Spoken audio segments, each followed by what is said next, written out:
Welcome to the Bloody Disgusting Network. This podcast is made possible thanks to our patrons.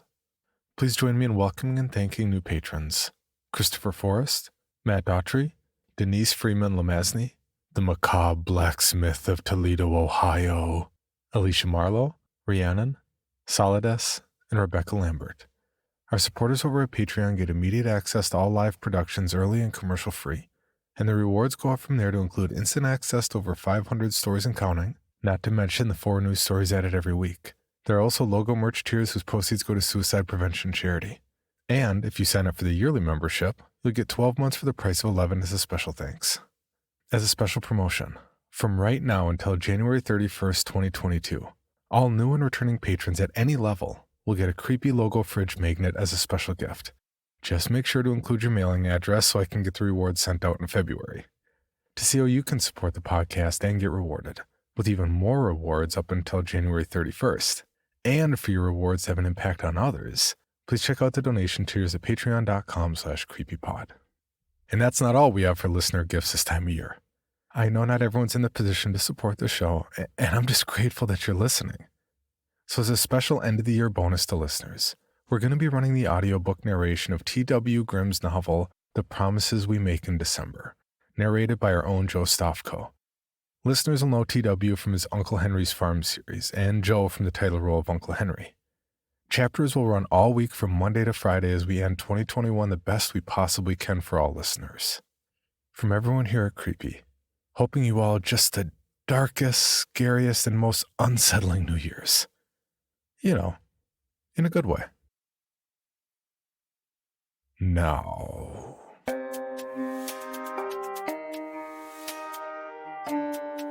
This is Creepy, a podcast dedicated to sharing the most famous, chilling, and disturbing creepypastas and urban legends in the world. Whether these stories truly happened or are simply fabrications is for you to decide. These stories may contain graphic depictions of violence and explicit language. Listener discretion is advised.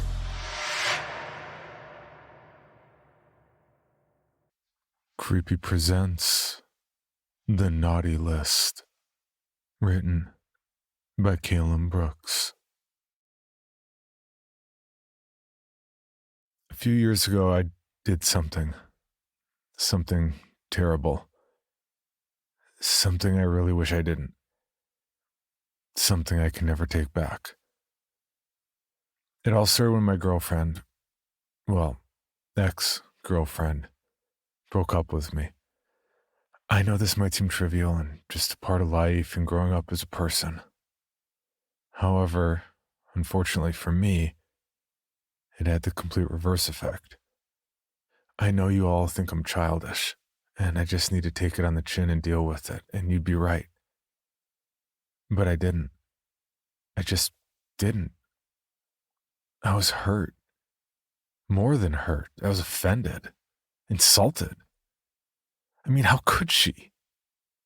After everything I've done for her. It was me who gave her a place to live. It was me who helped her pay off her debts. It was me who helped her get a job.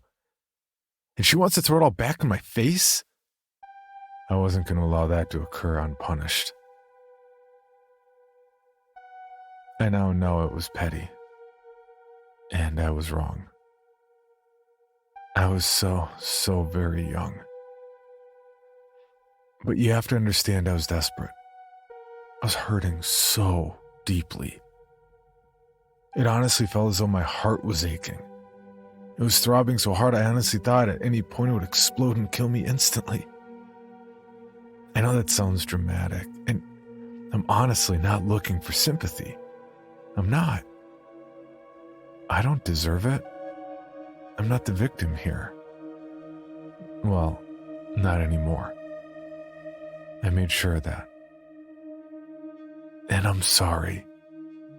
I'm so sorry.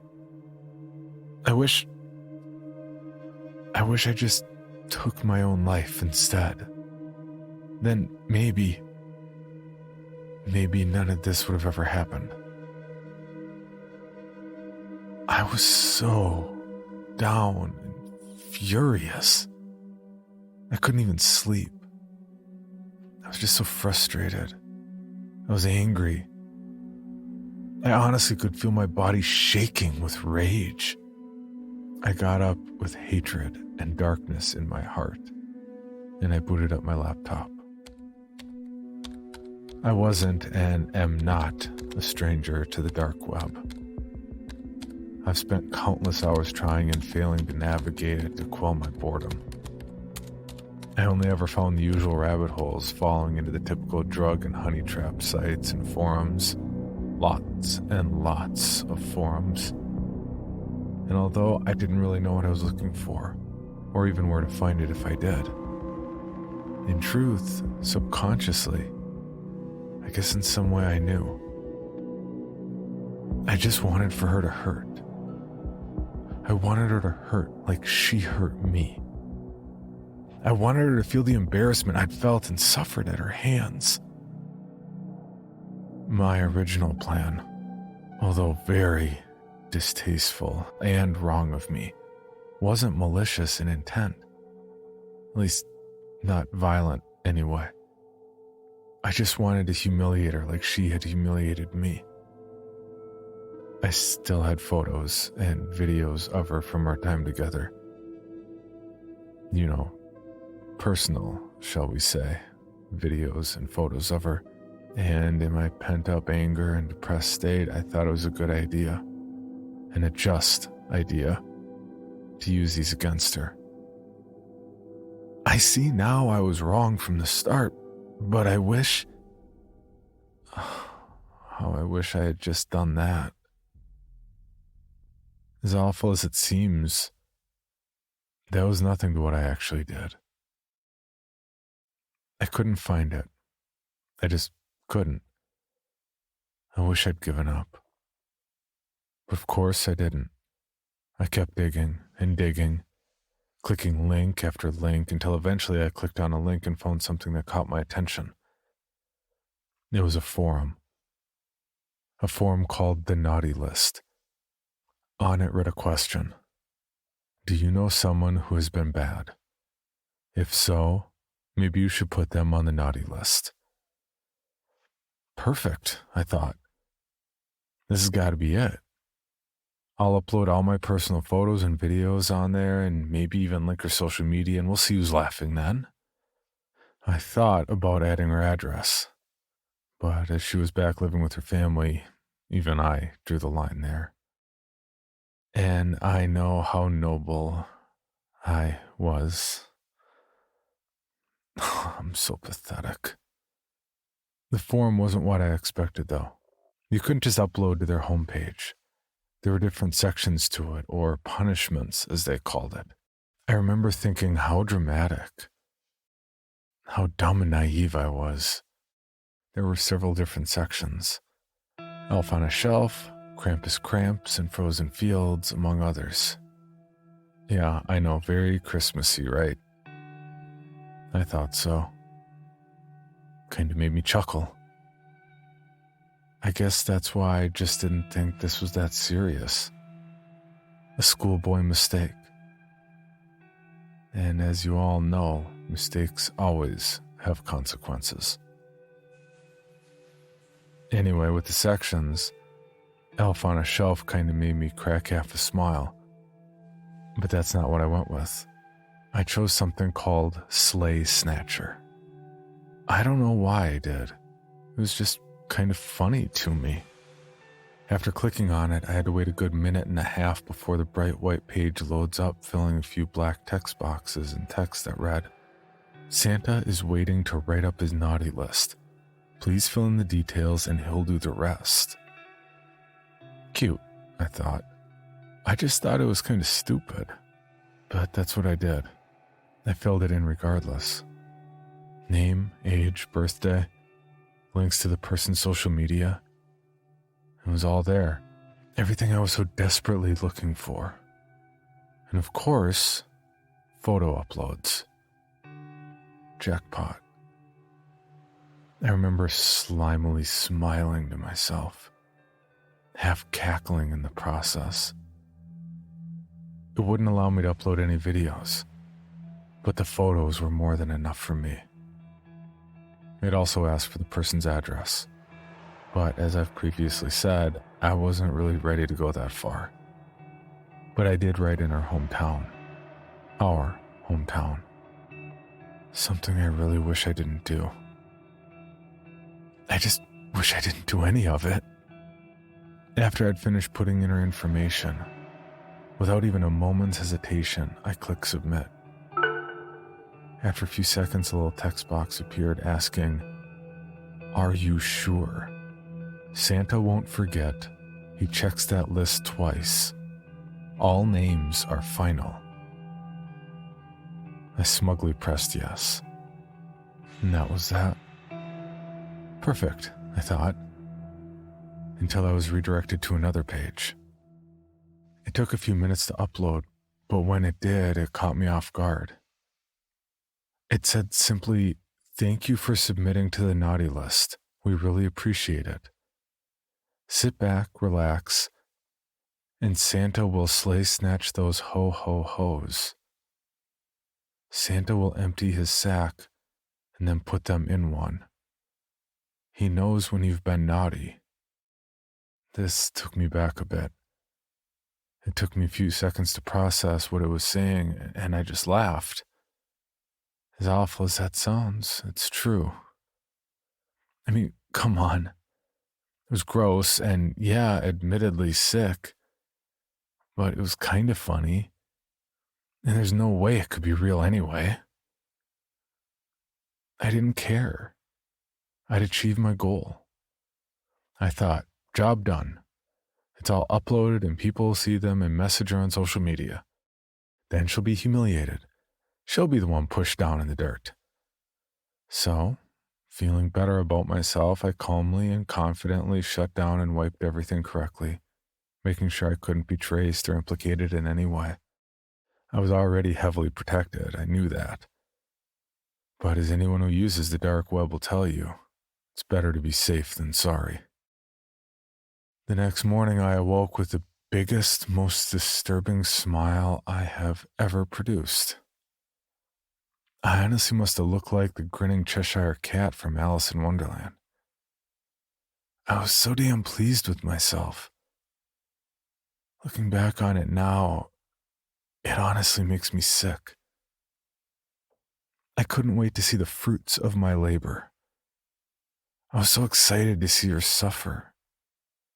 I wanted her to hurt, and I wanted her to know, well, more accurately, think it was me, but have no way to prove it. I wanted to break her, and for her to feel as worthless as she'd made me feel. But to my absolute dismay and disappointment, nothing happened. I waited and I waited, but nothing. No angry phone calls or texts, no outraged social media posts, nothing at all. I thought maybe at first she could have been trying to ignore it, or maybe she'd reported the abuse and had been told not to engage any potential troll or creeper. I mean, surely it worked, right? I mean, there's no way I could check. I couldn't find that link again even if I tried. Anyone who'd surf the dark web will know this to be true. It's just not cataloged, it's a mess. And I only stumbled across it by chance in the first place. Oh, how I wish I hadn't. So a few more days go by, and by now my excitement's faded, and I feel dejected and genuinely upset that it clearly hasn't worked. Nobody could be so calm if it had. And I couldn't exactly ask her or go check. That would just point the finger straight at me. So after a while, I just gave up. In truth, the whole ordeal was now tiresome to me, and as sad as it sounds, it had strangely made me feel better. Like I'd all gotten it out of my system somehow. A few days later, I was awoken by a loud knock on my door. The previous drama of my former relationship had completely escaped my mind at this point. And just for some context, I live alone and don't get many visitors all too often. So I was more annoyed to have been woken up than curious to see who it was at my door or for what reason. So you can imagine my shock when I flung open my door only to be greeted by the stern faces of 2 police officers. Shit, I thought. This is it. I'm going to prison. Everyone's going to think I'm some kind of freak. Which, I guess, in all fairness, I was at the time. They asked to come in, and I, of course, obliged. Not wanting to make a scene and make things potentially worse for myself. I remember thinking at the time, they've only asked to come in. As of right now, I'm not under arrest or anything, so I better see what they want. But what they asked me completely and utterly knocked the wind out of me. When was the last time you saw Katie? I was speechless. And for a second, I must have looked like the most guilty and suspicious person in the world. Realizing this, I quickly shook the look of surprise and dread off my face and answered as calmly as I could muster. Not since we broke up, around 2 weeks ago. This was true, but it still didn't save me from their line of inquiry and their barrage of intense scrutiny and questioning. Where were you on the night of? I told them the truth, at home. Can anyone verify this? I said, well, no. I live alone, but I did get dropped off at home after work by one of my colleagues, which is routine after every shift, so he can, I guess. And what time was this? I told him the truth. Around 10:30, the cameras at work should have shown me leaving about 10:20, and it's only about a 10-minute drive here. Did you leave your property at any point after your return? No. I meekly, but authoritatively as I could, retorted. And there's a camera by the apartment entrance that'll show him telling the truth.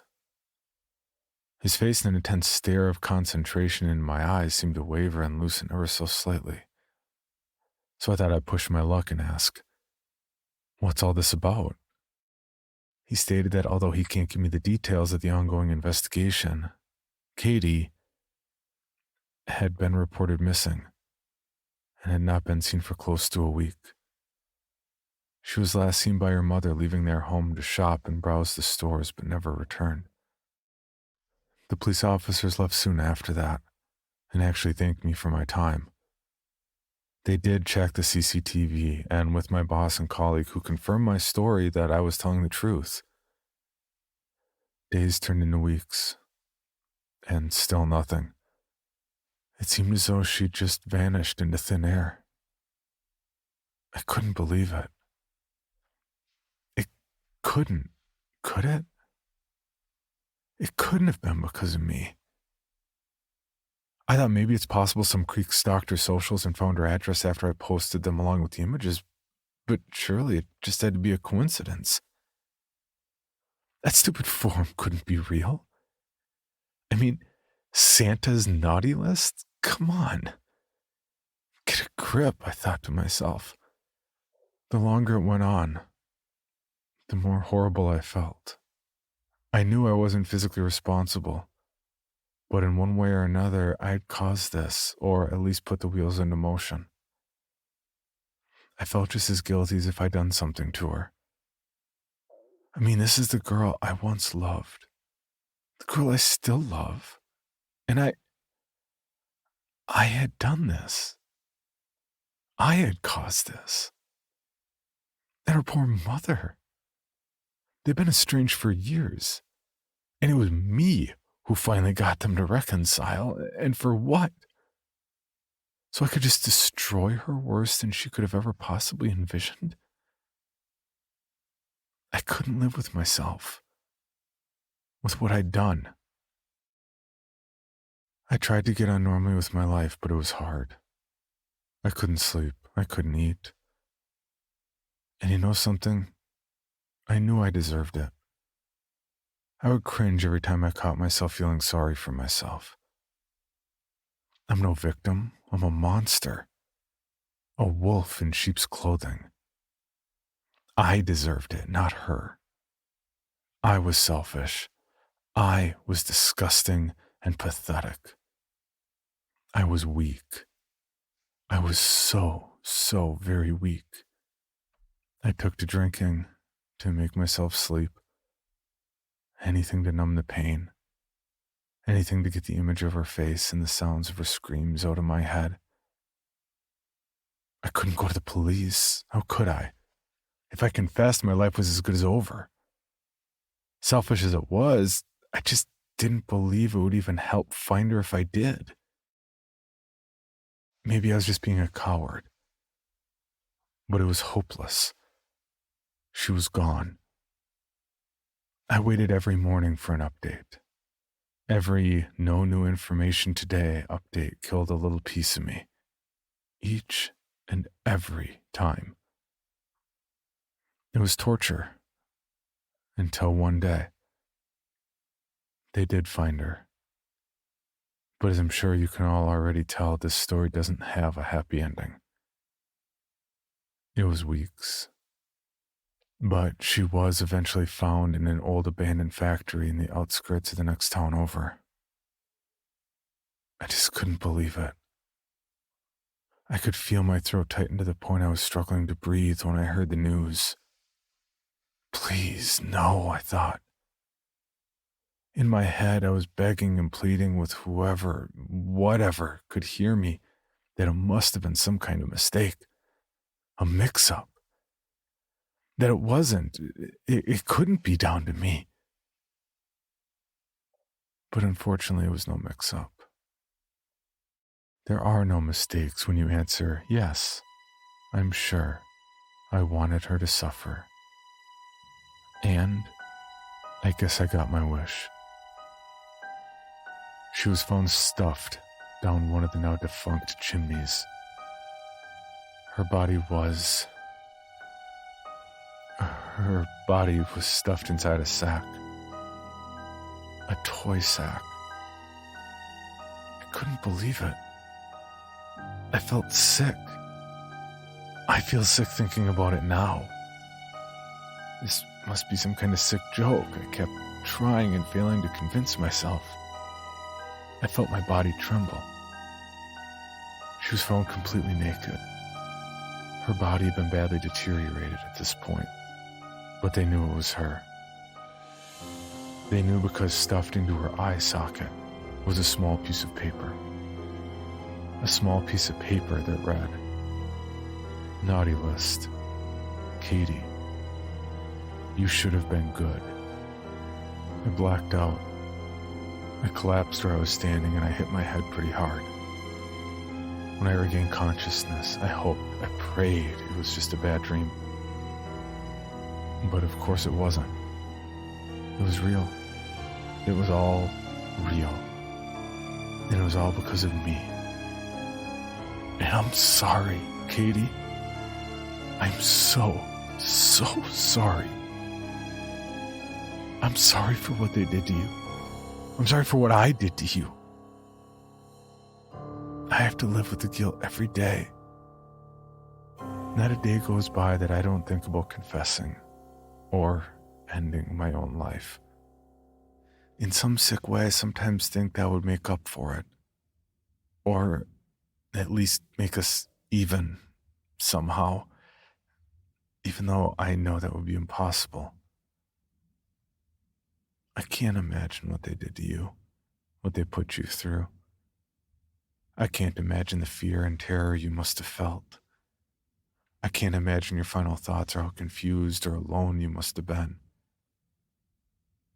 Nothing will ever make up for the torture I subjected the girl I once loved and cherished to.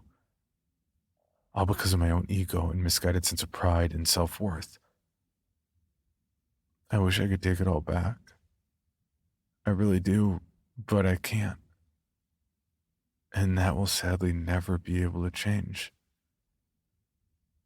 You deserve justice, Katie. You deserve to be able to rest in peace at the very least. Maybe confessing will bring you and your family closure. Maybe ending my own life will make us even. But regardless of the answer, I'm far too much of a coward for either. I'm sorry. For your bonus episode, Creepy presents Somebody Built a Snowman Behind My House and It Refuses to Melt. Written by Hello, Hello, Help, Hello, and narrated by Cole Burkhart. The snowman appeared 2 weeks ago. I remember looking out of my back window one morning, a steaming cup of coffee in my hands, and there it was, on the empty field that stretched between my garden and the forest. 3 balls of snow stacked atop each other, with 2 thin branches sticking out of the side. Pretty bog standard, all in all. It was facing away from me and staring at the distant tree line, as if waiting for something to emerge from the dense thicket. I didn't pay any attention to the thing. It was just an ordinary snowman, after all. By now, I'm wondering whether there were some details that should have roused my suspicion. I do not recall, for example, there being any footprints around the snowman, nor any signs of the snow having been gathered and rolled into its form. It was almost as if the figure had arisen from the pristine white surface like a budding plant. Or is my memory just playing a trick on me? Whatever may be the case, I didn't focus any further attention on the snowman. It became just another random background element that my conscious mind swept aside. The snowfall grew thicker. Then it lessened. Then it started to thaw. Soon, the white winter scenery began to revert to its usual brown and green colors. The blanket of snow, which had formerly covered the entirety of the field, shrank to a bunch of disconnected islands and then vanished completely.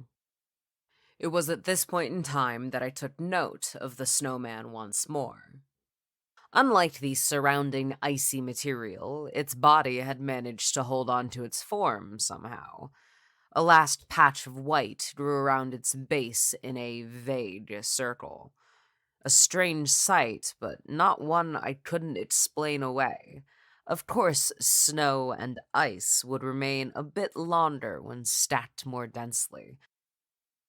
On the street, there were also still some snow hills, holding on after having been piled up by the communal plow. A perfectly rational explanation. Nonetheless, I now began to regularly check up on the figure out in the field. Every morning, I'd step to the window and glance out and see it still standing there, staring at the trees. Everywhere else in our small community, the last remnants of those distant snow days shrunk to tiny specks of dirty white, clinging to shadowed alcoves where the rays of sun didn't quite manage to reach. Only the snowman didn't seem affected by the rising temperature. 2 days ago, a cold, wet ice rain started to fall and began melting away whatever snow had managed to hold out until now. Every hour, I returned to the window, checking again and again the status of the snowman. It had looked completely fresh and unblemished in the morning, but soon it too began to be worn down by the downpour. Its body began to slack to the side and took on a more darkish color. One of its arms dislocated and fell to the mud. I relaxed. I hadn't even noticed how tense the strange sight of the snowman had made me. But that was over now. It was a normal snowman, after all. It just took a little longer to melt. Nothing unusual here. I went to bed, holding on to the firm belief that its remains would be gone come sunrise. I slept. I woke. I staggered into the kitchen. I poured myself a coffee. I looked out the window. And the snowman was still standing in the middle of the field, unblemished, perfectly white, its 2 branch arms stretched out to the side. The mud nearly slipped from my fingers. How was this possible? Somebody must have rebuilt it, but how? There was no more snow to use as building material anywhere. For the first time since its appearance, I decided to take a closer look. I stomped through the muddy field and circled the white figure. The snow looked fresh, no sign of it having melted or dirtied in the slightest. I stopped in front of it. Since it had been turned away from my house, I had never seen its face. Now that I could get a good look, a shiver ran down my spine. At first glance, it had all the features it should have, but the longer I stared at it, the more I noticed all the things off about it. The stones representing the eyes were rough and edged and noticeably different, giving the snowman a slightly menacing look. The frozen carrot nose was broken in the middle and sporting various black blotches. It must have started to rot prior to being used as building material. For the mouth, it seemed that whoever created the thing had run out of stones, and instead opted to just smear some dark brown dirt into a vaguely mouth-like shape.